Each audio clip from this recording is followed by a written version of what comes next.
Esto es Imagen Empresarial y esta mañana le agradezco mucho a Alejandra Macías, directora ejecutiva del CIEP, del Centro de Investigación Económica y Presupuestaria, que nos tome la comunicación para hablar del presupuesto 2025. Alejandra, ¿cómo estás? Buenos días. Muy buenos días, Rodrigo. Muy bien, gracias por invitarme a hablar contigo. Al contrario, qué gusto saludarte y muy importante tu análisis. Comienzo por lo obvio, pues un presupuesto demasiado optimista. Proyectar un crecimiento entre 2 y 3%, pues no corresponde con la realidad. No hay un análisis que plantee que México va a crecer 2.5% el próximo año. ¿Cómo lo observas? Mira, yo creo que es cierto, ¿no? Que el crecimiento está por arriba, pero también pienso que así es todos los años y que el Ujú. gobierno, pues no puede ser tan pesimista, ¿no? Tendría que estar empujando con sus políticas a crecer a ese nivel. Ya veremos. Y la otra es que el tipo de cambio está subestimado. Sí. Entonces, creemos que por ahí podría compensarse un poco. Y la verdad es que si te vas a ver las proyecciones de ingresos, tampoco son como no creíbles, ¿no? Creo que fueron muy prudentes en decir, bueno, va a haber un aumento del 5% respecto a lo aprobado y es como probable, ¿no? Entonces, me parece que lo más grave viene del lado de gastos. Al final tenían que hacer una consolidación fiscal, ¿no? Bajar el déficit tan grande que vamos a tener en 2024 y pues lo hicieron a costa de inversiones importantes en cuestiones de desarrollo humano y económico del país. Por supuesto. Ahora, quiero regresar a esto que mencionabas porque es muy correcto lo que dices en términos de que normalmente se sobreestima, vienen los ajustes también en precio del petróleo, por ejemplo, que ahora me dices cómo lo ves. ¿Qué tanto margen hay, sobre todo en esto que mencionas históricamente así ha sido?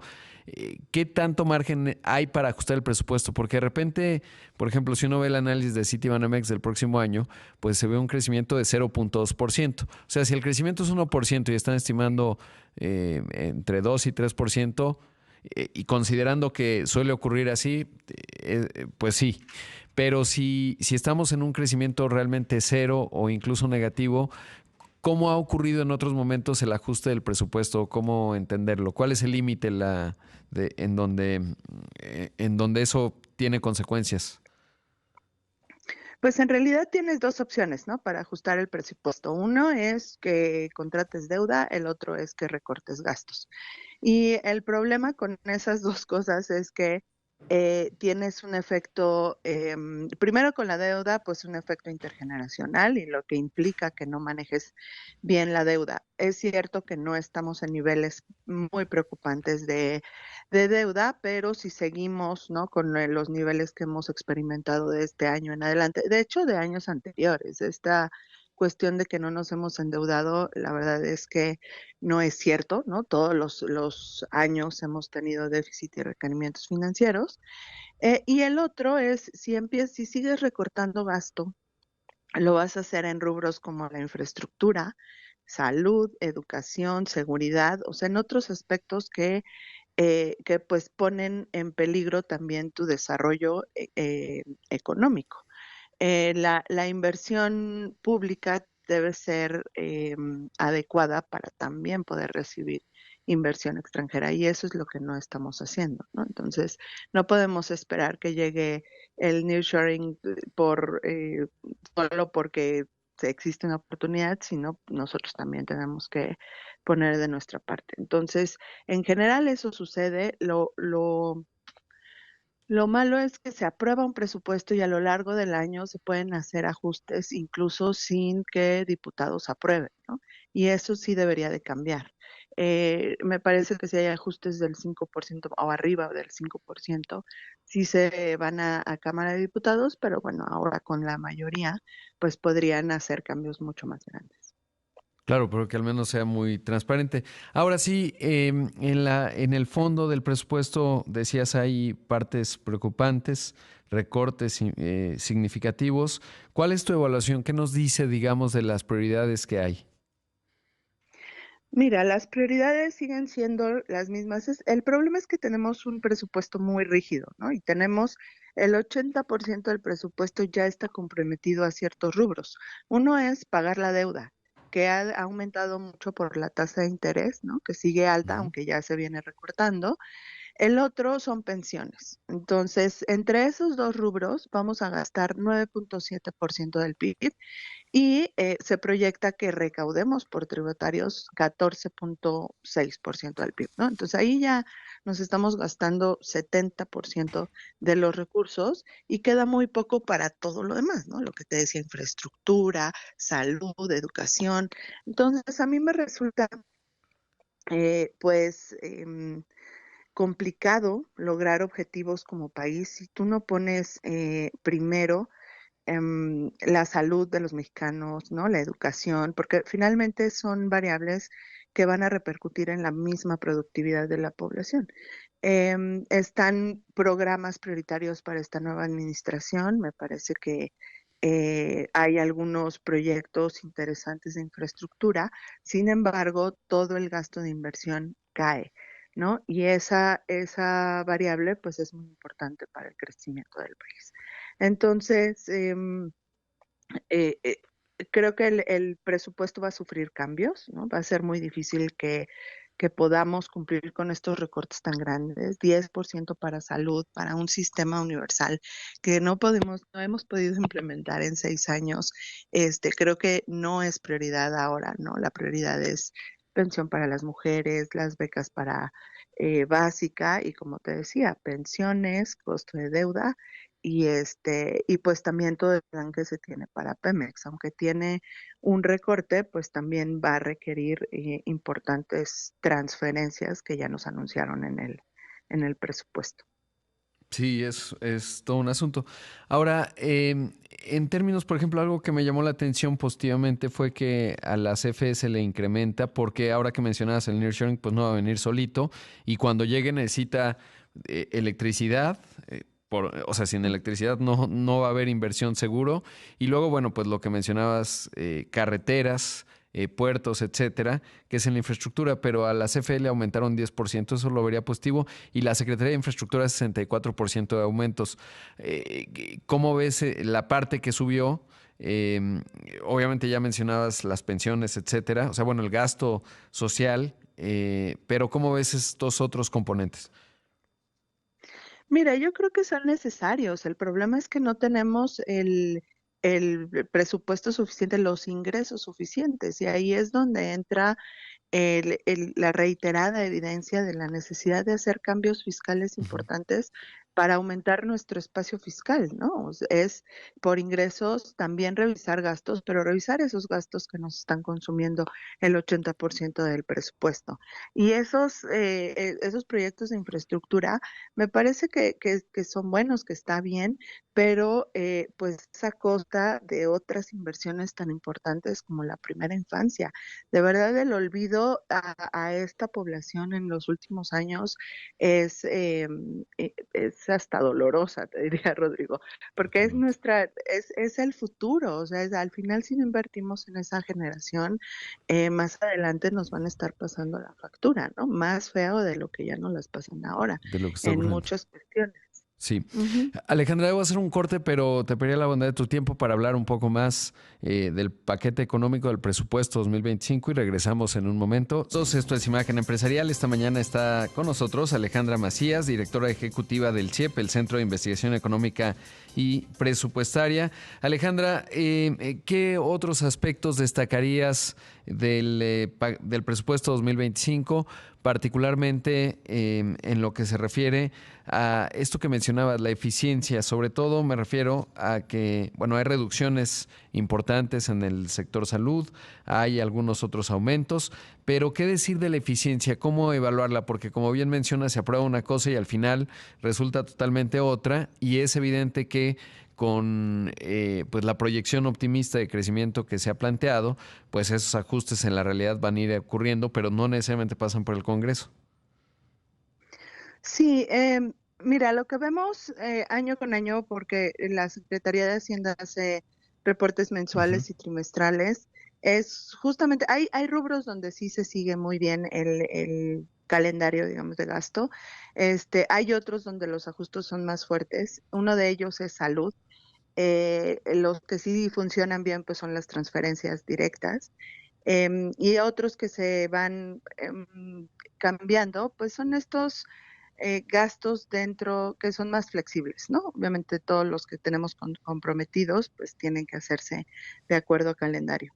Entonces, ese es el problema de tener estos gastos un tanto voy a llamar desprotegidos porque no están como en una ley establecidos y tal, pues tienes el riesgo de que sean más, pues más vulnerables. El ejemplo más fuerte es definitivamente salud y el problema es que no es como las pensiones, ¿no? Que ya tienen nombre y apellido, sino utilices los servicios cuando los necesitas y resulta que cuando los necesitas pues tampoco hay suficientes recursos para ello. Em, Creo que ahí nos hace falta un poco de más atención en cuanto al legislativo, pero también en cuanto a como observación ciudadana, ¿no? De hecho, nuestro trabajo en CIEP justamente es dar a conocer toda esta información porque finalmente son recursos de todas y todos los mexicanos que el gobierno está decidiendo cómo distribuirles. Entonces, ahí hay banderas rojas que tendríamos que estar levantando cada trimestre para que asuntos tan importantes para la población pues sean atendidos. Ojalá, la verdad, Rodrigo, ojalá tengamos más ingresos, ¿no? Ojalá sí crezcamos y ojalá también exportemos más petróleo y otras cosas para tener mejores ingresos. Y el asunto es que también se distribuyan para estos rubros. Ahora, el gasto tiene todas las secretarías tienen recortes, ¿no? Ujú. Menos lo que decías, la Secretaría de Infraestructura y Transporte, pero Sedena tiene recortes, Medio Ambiente tiene un recorte impresionante, ¿no? Como si no tuviéramos una crisis de cambio climático. Tenemos un aumento en el INE para la elección de los Ajá. jueces y magistrados, tenemos una reducción también enorme en INEGI, entonces veremos, o sea, estos recortes a mí me parece que es una señal de más debilitamiento para las instituciones, la austeridad, pues un poco mal entendida, ¿no? Porque no nos están generando los ahorros y está en detrimento de muchas acciones, o sea, entrega de bienes y servicios del mismo gobierno. Y pues los mismos funcionarios públicos están resintiendo esa austeridad. Entonces, bueno, veremos. Y el último comentario es, no atiende desigualdades, ¿no? Como lo mencionó el secretario de Hacienda, al contrario, con estos recortes se está profundizando no solo las desigualdades actuales, sino con las siguientes generaciones. Esto es importante. ¿Y cómo alguna vez recuerdas que haya habido algo como el comunicado que envió en la noche en cuanto al recorte de la UNAM y el IPN? Porque pues sí fue sorprendente, ¿no? No, Que sí, no, para nada. nunca, o sea, eso sí. Y aquí, ¿cómo lo lees? ¿Como un tema político? Es decir, que se dieron cuenta que no iba a generar un problema importante. ¿O es formular un presupuesto no es un asunto menor? Se fue Gabriel Llorio, el subsecretario que tiene mucha experiencia. Era el hilo de continuidad a lo largo de toda la administración. Llegaron nuevos. ¿A qué lo atribuyes o qué puedes leer de ello? Digo, habría que formar parte del equipo para que nos digan, ¿no? Pero ¿cómo lo interpretas? Mira, yo creo que son varias cosas. La primera es que por la necesidad de hacer esta consolidación o reducir el déficit, tenían que hacer recortes de manera como sistemática, ¿no? A excepción Ujú. de los proyectos que trae la nueva administración. Entonces creo que fue algo muy, sistemático. Vamos a recortarle a todo y pues le toca a todo mundo. Eso es una. La segunda es, sí, o sea, falta de experiencia o capacidad de las personas que acaban de llegar. Y el tercero, pues creo que hubo una presión importante desde las universidades para que salieran con ese comunicado ese día. Ojalá, ¿no? Hubiéramos más personas tan empoderadas como las universidades para poder pedir más presupuesto en otros rubros. Eso también da pie a que en la discusión de diputados pues surjan más, voy a decir errores, aunque serían ajustes al presupuesto y entonces tengamos un déficit todavía más alto, ¿no? Que se veía venir. Creo que es esperado que si tenemos un presupuesto tan rígido, si tenemos promesas de la nueva administración, pues que era muy difícil reducir el déficit y pues lo que hay que ver es cómo lo vamos a manejar y qué implicaciones tiene para el manejo de deuda. Oye, y en cuanto a los órganos autónomos, ¿qué tan, porque tienen su presupuesto, pero van a desaparecer, ¿qué tanto allá hay ajustes? Es decir, que pues dejen ese dinero y luego lo van reasignando. Sí, el presupuesto de los autónomos comparado con otros montos, la verdad es que es pequeño, ¿no? Sí. Y no podría desaparecer completamente, o sea, no podrían reasignar ese presupuesto completamente porque una parte se va a ir a las secretarías donde quedarían las funciones. Entonces, me parece que no te resuelve el problema, serán algunas asignaciones o usar los recursos para otra cosa, pero sí, me parece que por ahí no te va a cambiar tanto el panorama. Y fíjate que algo que sí nos llamó mucho la atención fue los grandes recortes en Secretaría de Salud y en el Fondo de Salud para los estados que no se Mm. reasignan directamente al OPD IMSS Bienestar, que es el que va a estar operando la salud a todas las personas sin seguridad social. Entonces, de ahí también se están tomando algunos recursos para otras cosas. Lo extraño, o sea, lo que no podemos saber es a dónde, porque no hay esa trazabilidad de recursos, pero sí hay asignaciones, reasignaciones importantes, pero en general, pues el gasto cae 2%, ¿no? Entonces, sí tenemos un problema de falta de recursos. Sin duda. Alejandra Macías, muchísimas gracias y pues seguiremos dándole seguimiento, sobre todo como bien mencionas, me parece muy importante esto que has dicho, pues seguir revisando mes con mes y trimestre a trimestre conforme da a conocer prácticamente el último día de cada mes la Secretaría de Hacienda, pues cómo va evolucionando esto, porque de otra forma, pues ahora le ponemos mucha atención y luego a lo largo del año pasa cualquier cantidad de cosas y ya pasa desapercibido. Sí, no, y al final ya no supimos cuánto nos endeudamos, ¿no? Exacto. Ya no hacen este tipo de presentación de información. Y por último, invitarles a que nos sigan en CIEP MX, que nosotros vamos a Claro. estar muy pendientes en la discusión. Sí, lo estaban desde, pues desde que se entregó mucho trabajo, así que se los agradecemos todos. Gracias, Alejandra. Gracias a ti, Rodrigo, y a tu audiencia. Un saludo y buen día. Allí escuchamos a Alejandra Macías, directora ejecutiva del Centro de Investigación Económica y Presupuestaria.